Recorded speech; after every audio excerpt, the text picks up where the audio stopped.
There's been a small change to the program. Before I bring Jason out here, I just wanted to introduce myself as Buzz Killington, and I am the president and CEO of the Global Agile Tour.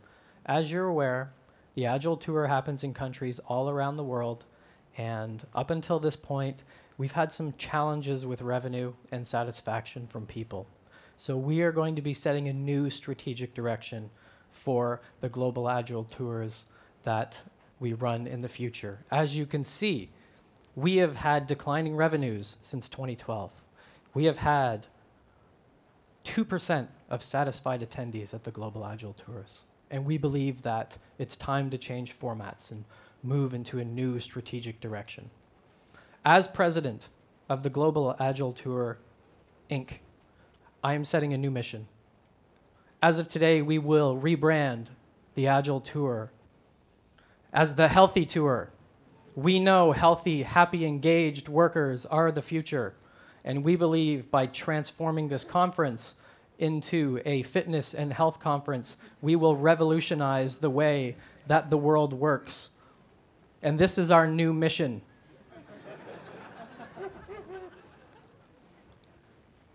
To start our new format, we will do the wave. This is your training.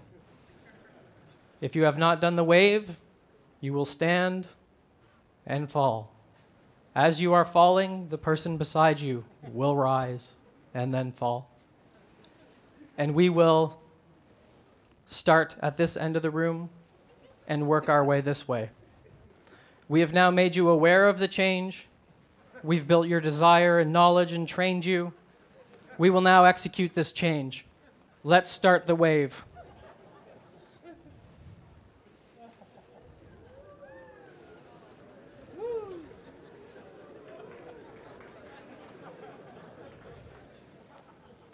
Thank you. Thank you very much.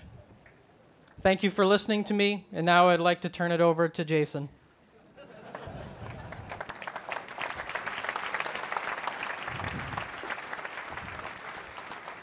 Bonjour, je m'appelle Jason Little. Je parle un petit peu français. I will now switch to English because that is the only thing I can say en français. Who's ready to crash the Wi-Fi? Yeah. All right. So pull out your phone, go to this short URL, and use this code. When you hit this page, there's going to be a quick polling question with 4 options for you. So read the question and then respond accordingly. And hopefully this experiment will work. It'll come back up, don't worry. Come on. Come on, Wi-Fi. 2617. 2617. Sli.do. SLI.do. I think we did crash the Wi-Fi because it's not showing up.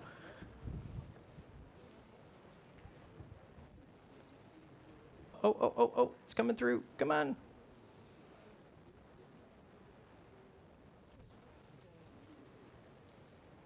I'll give it 5 seconds.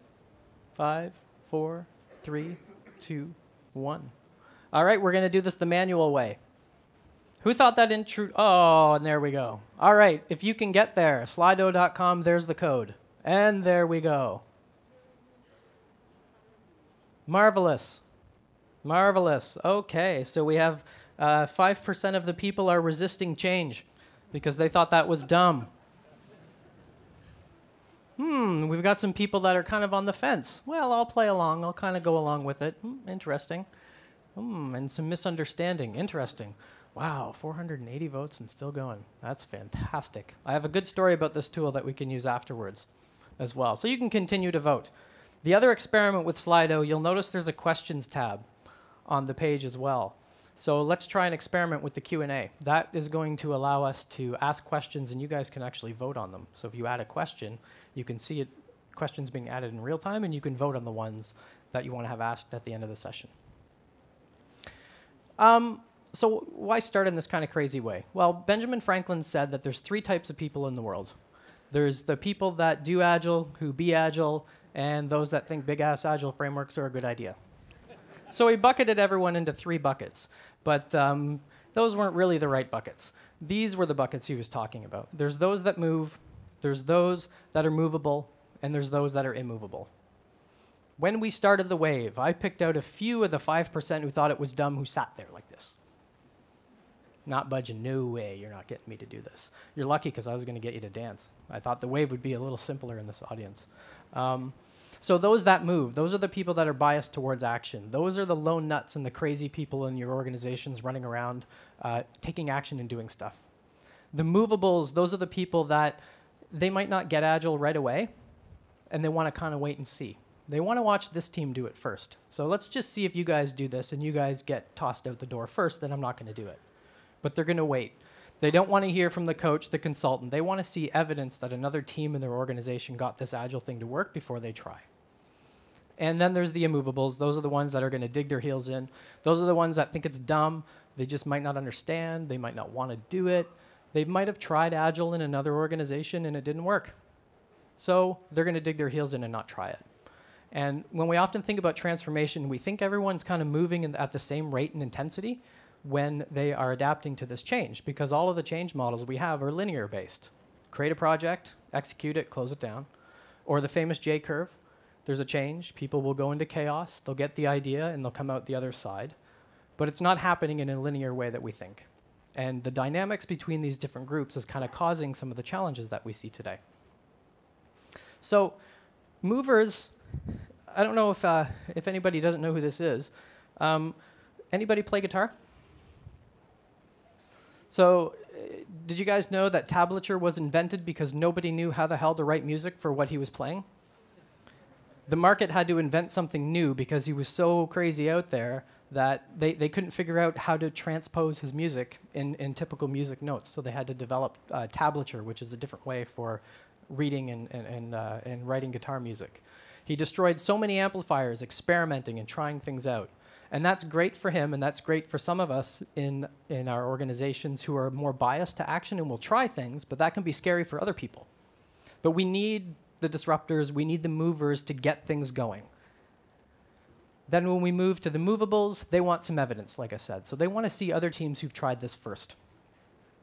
I worked in one organization where we had got a bunch of managers in a room and we were talking about how do we move towards self-organization and servant leadership and things like this. And they said, well, you know, we're going to go first, but we're going to be the first to get shot in the back. So we don't want to do this yet. We want to wait around and we want to see kind of how this Agile stuff plays out. And like I said, all of our attention goes on the immovables. So even though Rarity is quite fashionable, she doesn't like change.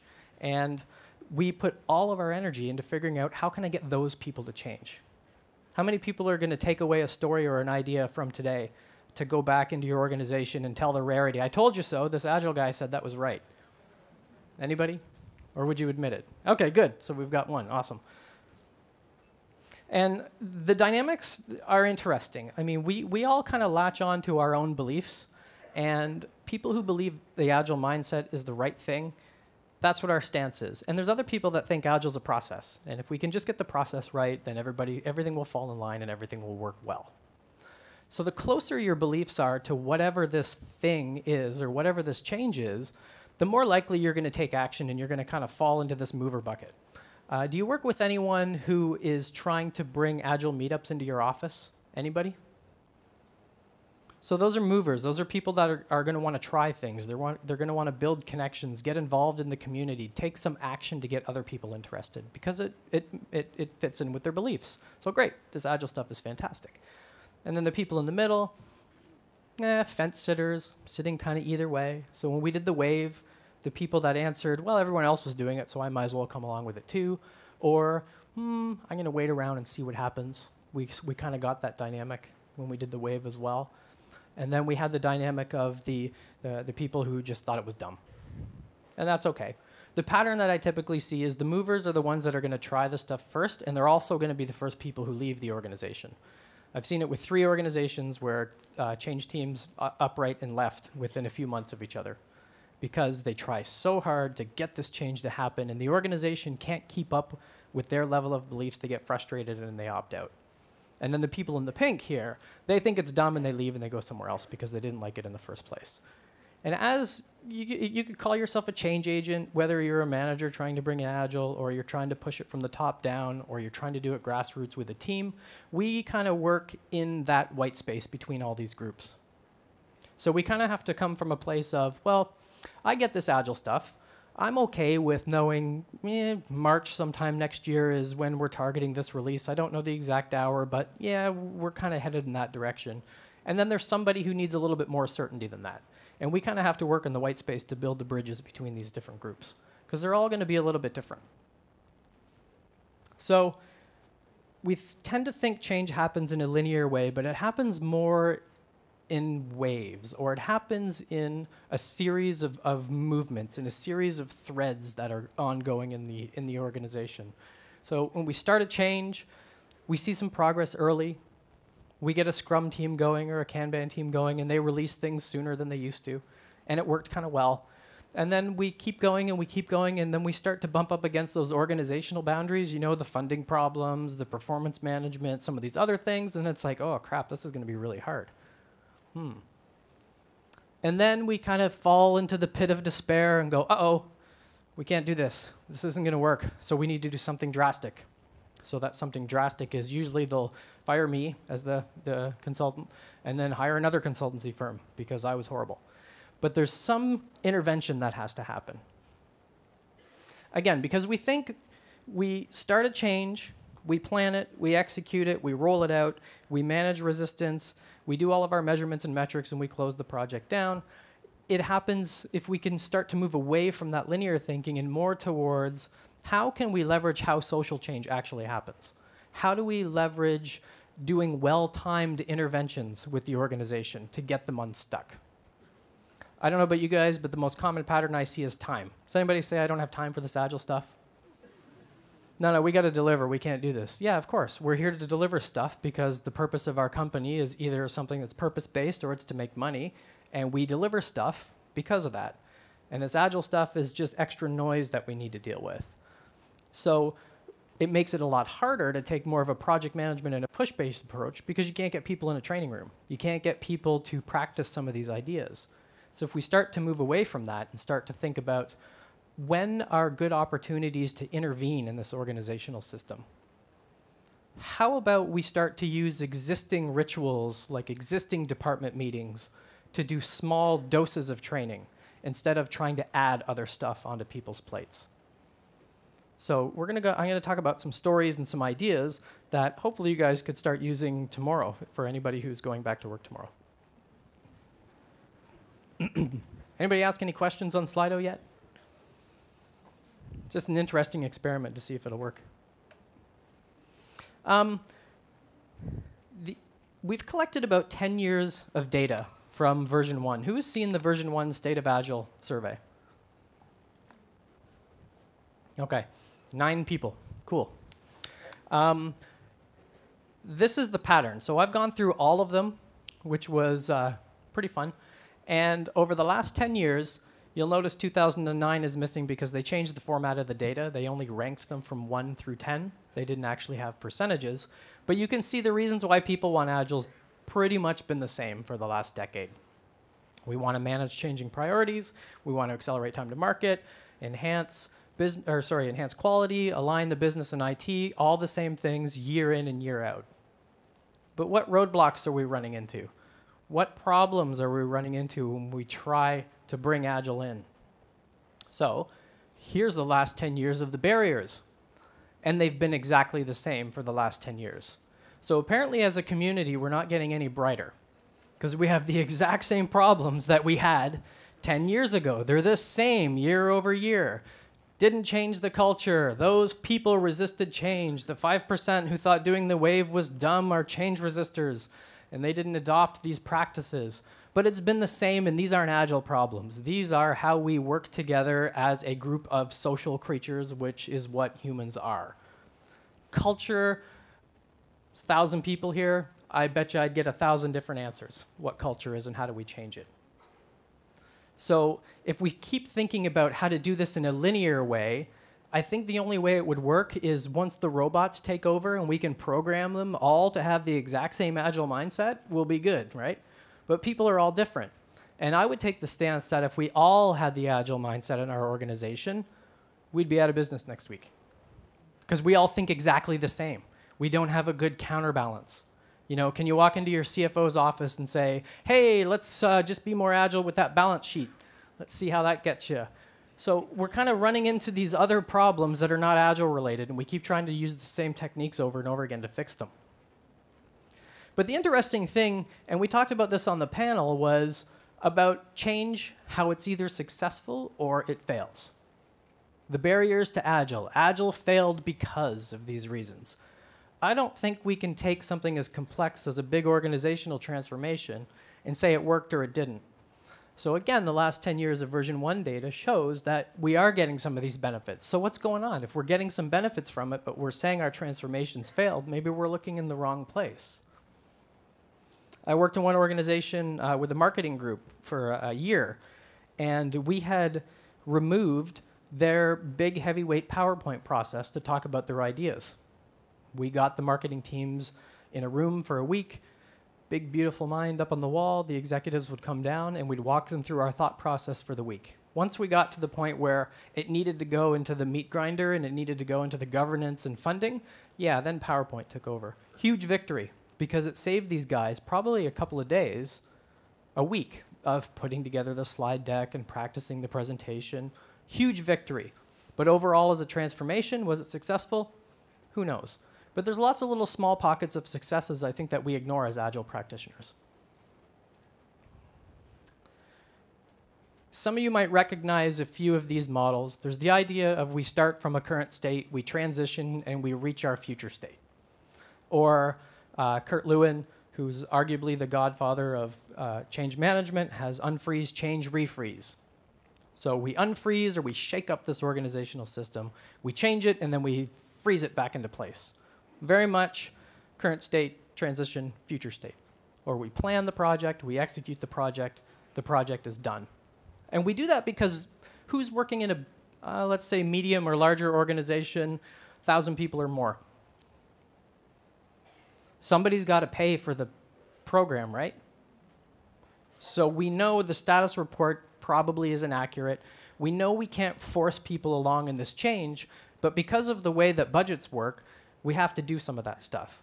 So let's do that and separate it and kick it over there, move it to the side, and then start to use some other ideas about how to actually influence that change through the organization. There is no current state. As soon as you start talking about a change, your change has started, and your current state is constantly evolving. Because somebody's going to hear about that at the water cooler, and the rumor mill starts. Did you hear they're bringing in Agile? Oh, that sucks. I worked in an Agile company last year, and man, no, that's totally not cool. I don't want to do this. So there is no current state. You are always in a state of transition. There's no future state because you're never going to get there, and it's not going to be done. Because there's one big thing that you cannot control when you bring Agile into your organization. What do you guys think it is? Yell it out. People? What else? Ability? Processes? The market. We can't control the market either. We can't control what all the companies in our ecosystem in our backyard do, so we need to be able to react to that. So our future is constantly changing. The best we can do is try to figure out how to manage that uncertainty instead of just blindly embracing it. So again, we're not done. We don't unfreeze things because it's never frozen, and we don't refreeze it because we can never get to a point where we're done and we don't have to do anything anymore. So if you look at the 4 boxes that are left, that's pretty much plan, do, check, act in my view. Get good at seeing what's going and working well in your organization, change it when you need to. That's it. And then deal with the project management stuff. If you're in a big company and you need budget for stuff, treat that as a separate thing. But for actually facilitating the change, we can do that a bit different. So there is the notion of embracing uncertainty in the Agile community. Who's heard a talk or anything like that around, hey, we need to embrace uncertainty? And when you hear it, do you go, right on? Yeah, it sounds great as a bullet point, but my brain is more wired into actions and, well, what the heck does that mean? If I just embrace uncertainty, what, do I just kind of wake up in the morning and just sit there and hope the company's still there when I get to the office? We don't need to embrace it. We need to figure out how to reduce it. So this will be the next most popular buzzwordy quote. Well, if somebody more famous said it, then it would be a little bit better. There's a few ways we can reduce it. We always talk about if we want to embrace uncertainty, well, Agile embraces uncertainty because of short feedback loops. Lean Startup embraces uncertainty because it gives us that build, measure, learn cycle. But it doesn't give us, well, what are the actual tangible actions that you could do? I'm not going to go deep into this, but this is something you can check out as a homework assignment afterwards. But there is a thing called uncertainty reduction theory, and there's a few ways to do it. Passive, active, and interactive. And we can take some of these ideas and we can mash those up with how social change happens, and we can figure out a better way to virally spread change through our organizations instead of thinking about it in a linear way. So from a passive perspective, that's where you're lurking in the bushes. Anybody ever have a new boss? And that brings a high level of uncertainty. Nowadays, you can stalk them online. You can check them out on LinkedIn. You can follow them on Facebook. You can follow them on Twitter. And then when you find out that they're always putting My Little Ponies in their presentations, you can go, oh, good God, I got to find another job. I can't do this. But you're not interacting with whatever that change is. You're kind of lurking and you're learning. Coming to a conference, great way to passively reduce that uncertainty, because sometimes don't you ever feel that you're the crazy one in your organization? It's just no one else gets it, so maybe I'm the one that's wrong. So you come here and you're like, oh no, they're all idiots, I'm right. So it's a passive way to reduce that uncertainty. Active, that's where now you're doing things like talking to someone else about this new boss who was always putting ponies in his slide presentation. But if you're talking to that person and that person happens to be a brony, and there is one, there's one brony in this audience. Are you going to raise your hand? There always is one. Always. Yeah, there we go. We got a brony. Sweet.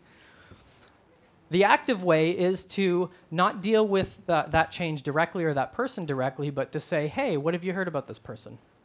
The passive way that we could use this in our the active way to use this in our organizations is go talk to other companies. Anybody visit other companies that are similar who are going through Agile transformations? A few hands? That's a great way to learn, because we like to say things like you can't copy the Spotify model. You can't copy the way that Valve does their culture, but you can copy their structures. You can do exactly what they do and then learn from it. That's what we do. We're all biased towards something, so we'll take an idea, we'll copy it, and we'll go, you know what, that's not quite right. Maybe I should tweak this thing or tweak that thing. It's an active way to deal with it. The interactive way to deal with it is to actually have that whole conversation. So walk over to your boss who has the ponies there and have a conversation. You can get all of the people who are doing some Agile stuff in your organization together for a big retrospective and learn in an interactive way. What's working for us, what's not working.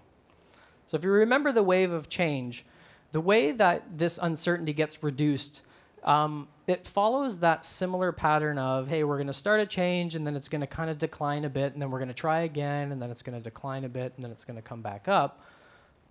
We start with emergence. So if we look at how movements happen and we look at how social change happens, somebody's unhappy with something at some time, and they want to change it. So they try a change. And then whatever is going to happen starts to emerge. If you're just starting with Agile, or if you're just trying to reboot your Agile transformation, emergence is where you're not really worried about an outcome. You're not really worried about trying to define your purpose and your future state and your processes. You're trying to see how Agile affects your whole organization. And most of my work is in larger organizations, and they need to live with it for a year at least, maybe 18 months. Until you go through your annual budgeting process, your performance management, for anybody who's regulated, you go through your audits. You don't know how Agile is going to break your organization until you live with it for a bit. And it's going to take it a while for that to emerge. And then at some point, you're going to have the desire to put a little more structure around Agile. So we've had some pockets. I talked to an insurance company last week, and they said, we've got 5 teams. They're all doing different things. and it just looks like chaos on the outside. We need to get a little more structure and control in there. Once we start to feel like we're off the rails, it's human nature to want to put some type of structure and control and process on top of it, which is natural. We'll kind of say that's bad in the Agile world, but we need a little bit. We need some guardrails in place. But we can go too far. We can institutionalize Agile, which a lot of organizations do. And that tells us that this movement is now headed into decline. And it can be a slow, painful death, or it can be a fast, painless one. That's the way it's going to happen. Once we hit decline, the interesting thing about decline, there's a few things that can happen. It might have actually worked. So some of those small successes that I talked about, we might just not recognize them. If we had, say, 2 of our 400 teams doing some Agile stuff, and those 2 teams got into a monthly release cadence because that made sense for their customers, that's a huge success, but it's a small percentage and we call it a failure. So when we look at how these social systems change, we often just forget to see the good things because our brains are fantastic at holding the bad stuff. It's like Velcro, and it's like Teflon for good things.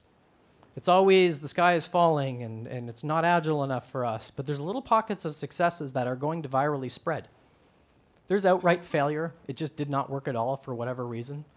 I'm in the middle of one of those right now. It's just not working at all, and nobody knows why. So we've agreed that, well, maybe we should just stop. It's not you, it's not us, it's not them, it's not this, it's not that. We just don't know. It's just not a right time. It's not the right change, it's not the right time. Let's just drop it and maybe try something later. Then let's go back to the old way. Agile's too hard. Let's just forget all of it, undo, hit Control-Z, and let's go back to the way it used to be. And the one that I see the most is what's called Co-Optation. So that's where we try to use our existing values and principles and metaphors to bringing in a culture shift. So we hire a VP of Agile, and then we create an Agile governance process, which we don't change any of our structure. We don't change anything about how we actually work. We just put the word Agile in front of it. We've kind of co-opted to the way that we normally do things. That's what organizations do as they grow. As they, 2 people start a company, and then when they don't want to deal with sales anymore, they hire a sales department. Then when they're tired of talking to customers, they hire customer support. Then when the development team's tired of doing support, they hire a professional services implementation team. Then when no one's happy, they hire HR because they need HR people to make sure that everybody's happy.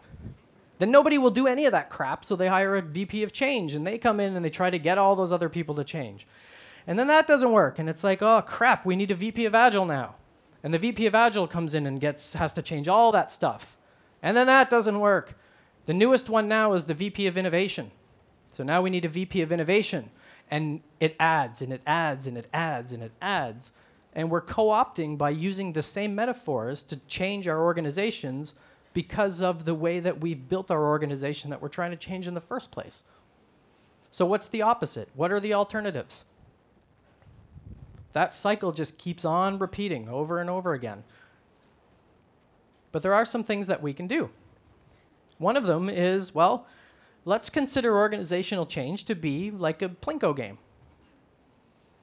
We can't control the change that's going to happen, so let's hope for the best. Let's see what's going to happen. All right, we're going Agile. Come on. All right. Yeah. No. Yeah, that's okay. That's okay. No. We don't need process. We don't. No. Well, we co-opted. I don't get my Ford Taurus. You can't stop it because all of these movements and these waves of change are happening in different pockets. The Agile people are doing their pocket of things here, and then the people that value more structure are doing a movement or a change to counterbalance that. They can't do that. I need to provide status to all my stakeholders. So they create another thread of change that is running counter to that. That's just going to happen, especially in big companies. You can't control it. The best you can hope for is to try and intervene with all of those people who are impacted by the change to figure out a better way to do it. These are a few frameworks I find useful. These slides will be up as well, so you can check out those URLs afterwards. But this is basically Agile for your business. These are the last 3 things I don't think Agile has stolen yet, but they are extremely valuable when you are trying to explain to people that there are different ways that we can work. 4 disciplines of execution. First of all, #1 principle is make sure your people are playing a game they can win. If you're already going through a big technology modernization program, bringing in Agile at the same time is probably not a good idea, because that's massive change that people are going to be pulled in so many different directions. But these provide some very interesting ways. I worked in a company where we were using the Rockefeller habits, and it's basically Agile for business before Agile was even mentioned or uttered. You start with your 20-year BHAG, Big Hairy Audacious goal. Break that down into 3 to 5 year goals, into annual goals, into quarterly goals, and every week you work on the top 3 things as a leadership team you need to do this week to meet your quarterly goal or your monthly goal. It's exactly what Agile is. But it speaks to business people who they can get their brains around that. You can't, it's easier to digest this as an entry point as opposed to just be more agile. I talked to a director in HR once who said, I can't possibly make all my projects agile because we run all the payroll. If we screw up payroll for 80,000 people because we went agile, that's not good. I said, well, I agree with you. I think we absolutely could do it in a more agile way, but I wouldn't want to take that risk. So the whole agile stuff and the mindset, which I believe and think is awesome, sometimes it's just scary for people. These will help figure out a different way to do that. If that doesn't work, for the people who need a little bit more certainty, we can figure out how to get it installed properly. So I hope there's no defects in this. My testing team, they're kind of in an alternate dimension that's 3 days behind us, so they could only send me the list of test cases they ran. I didn't actually get any status report or output, but let's hope for the best and see if this works. So what this install is going to do is going to help you figure out that run this program, everything's going to work perfectly. So once it finishes up, we'll be at that future state. Everything will be cool, and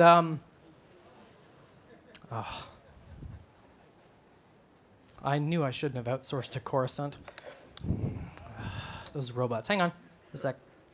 Let me just clear that. I'm just going to roll this back. Just give me a sec. Okay.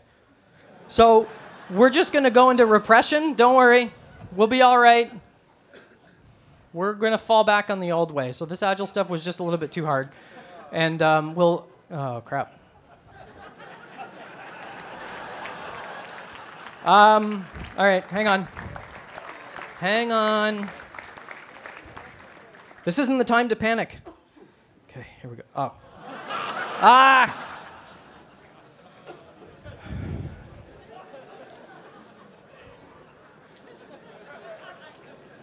This is proof that outsourcing doesn't work. Hang on. Hang on. There we go. So, yeah.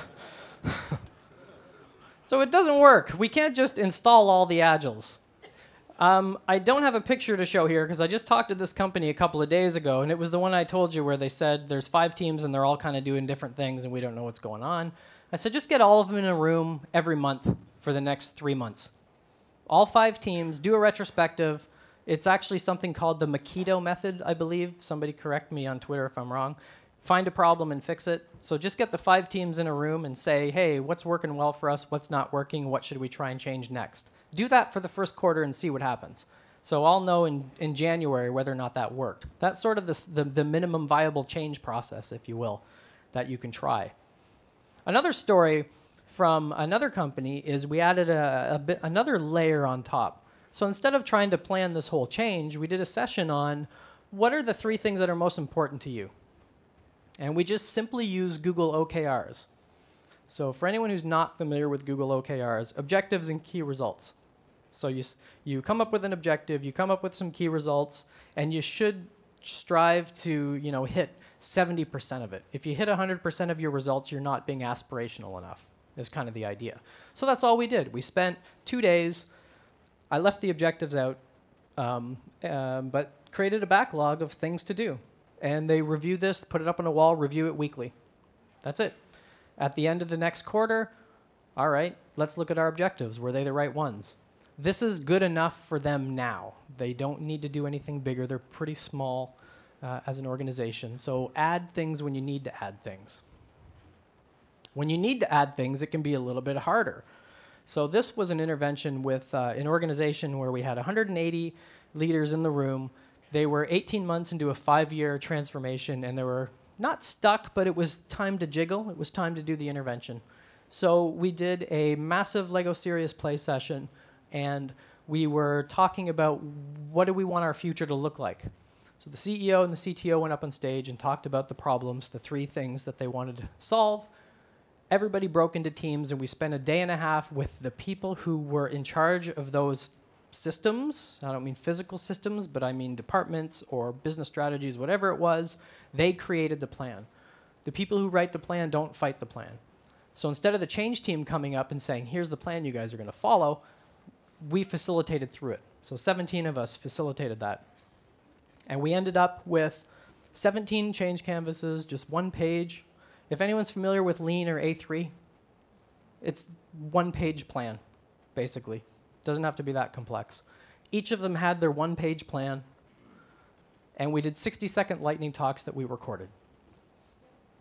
The people sitting in the front row were one was the head of transformation, and he was roaming around the conference center from team to team to team and signing up executives to be their sponsors. So even if one of the executives was not in operations and it was an operational problem that team was working on, they were assigned to it because they just felt that the teams needed some air cover or some support for that. So it was very participatory.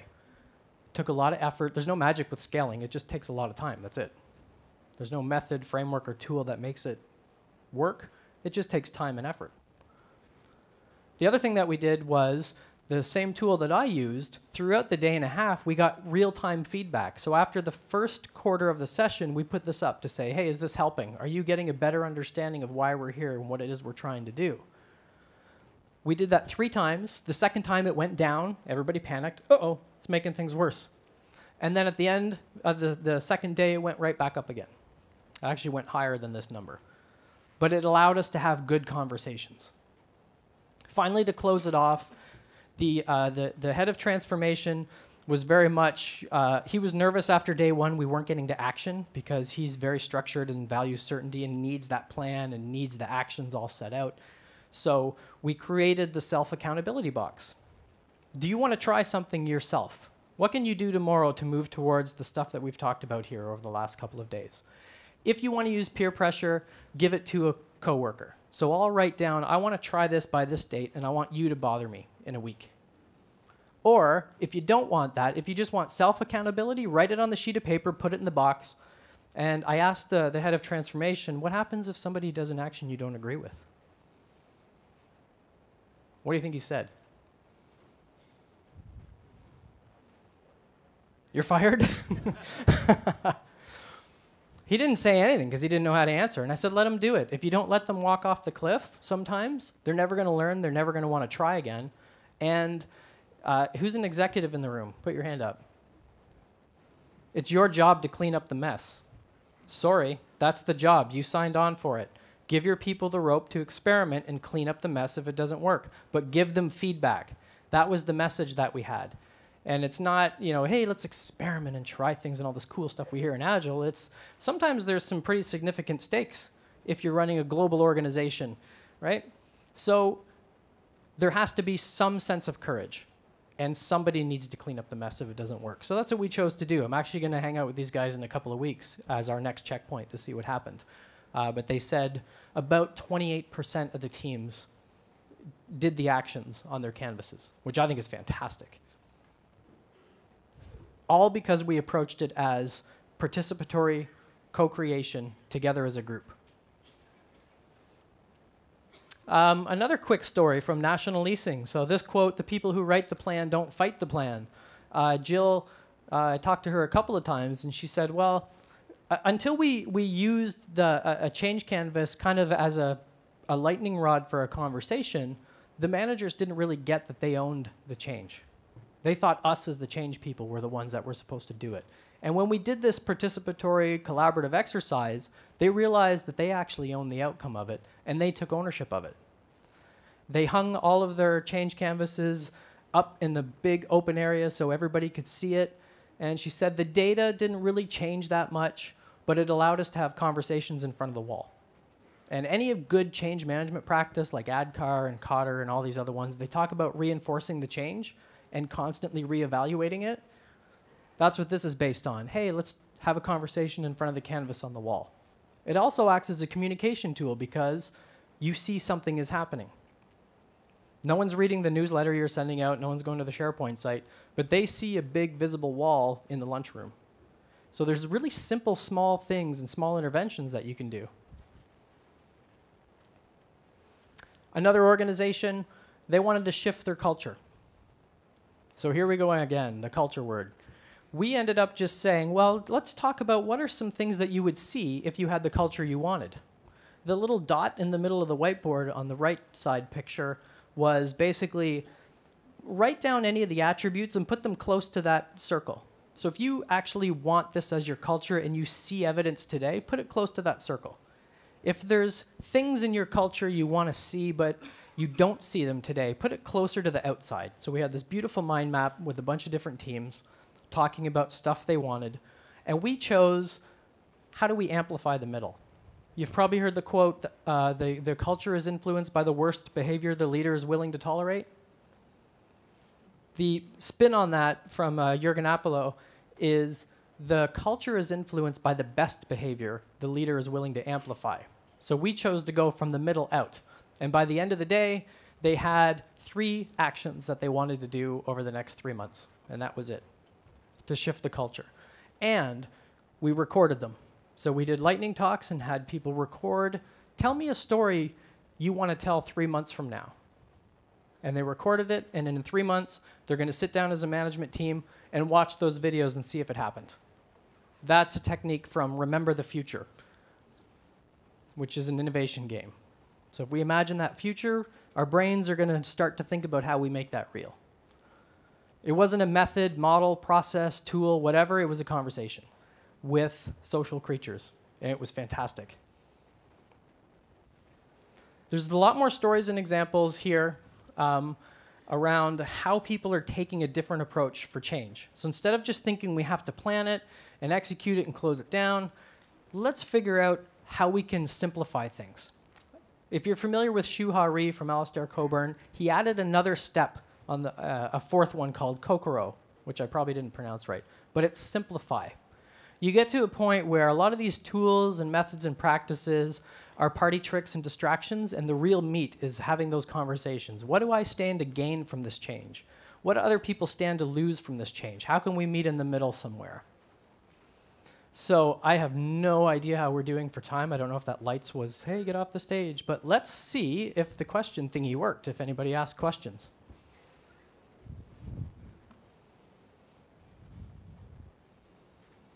All right.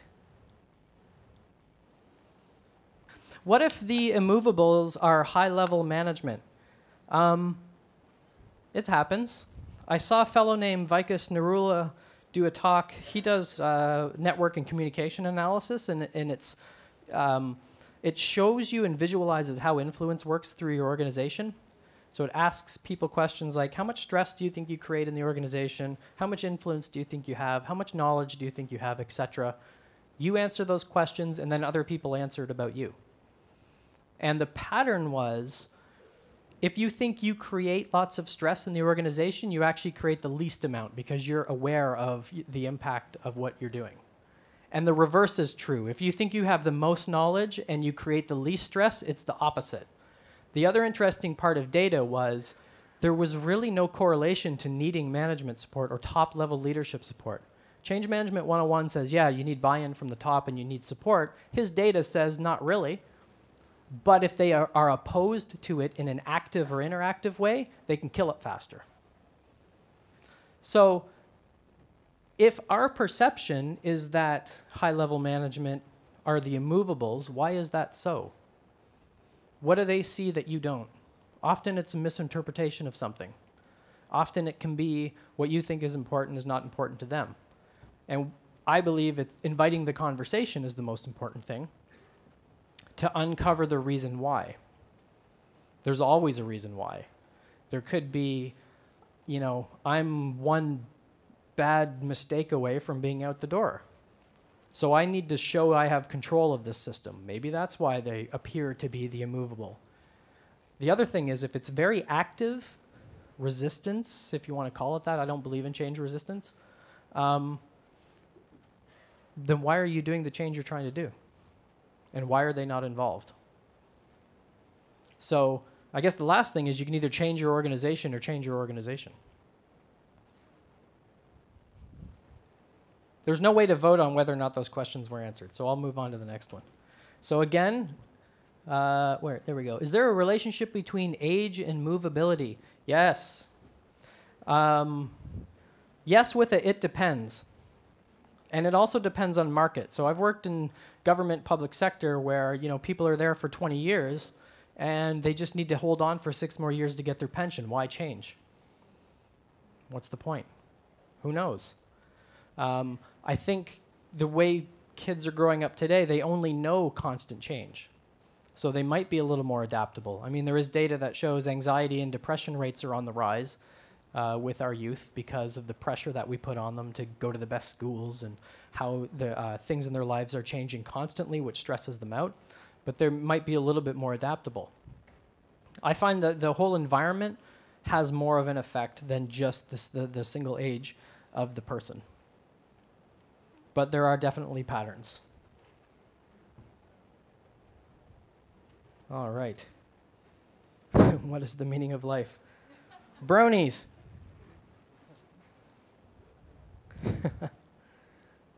Who would like to translate number 4?